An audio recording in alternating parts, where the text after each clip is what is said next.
আপনার মন খারাপ হলে আপনি এই সূরাটা পড়বেন।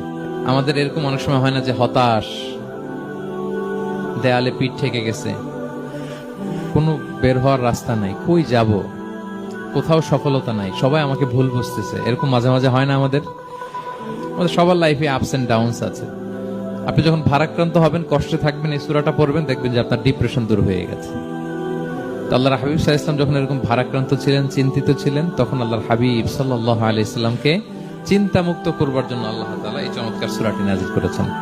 আল্লাহ নাযিল করলেন, আউযু বিল্লাহি মিনাশ শাইতানির রাজিম, বিসমিল্লাহির রাহমানির রাহিম, ওয়াদ-দুহা ওয়াল-লাইলি ইযা সাজা মা ওয়াদ্দাআকা রাব্বুকা ওয়া মা ক্বালা ওয়ালাল আখিরাতু খায়রুল লাকা মিনাল উলা ওয়ালা সাওফা ইউতিকা রাব্বুকা ফাতারদা।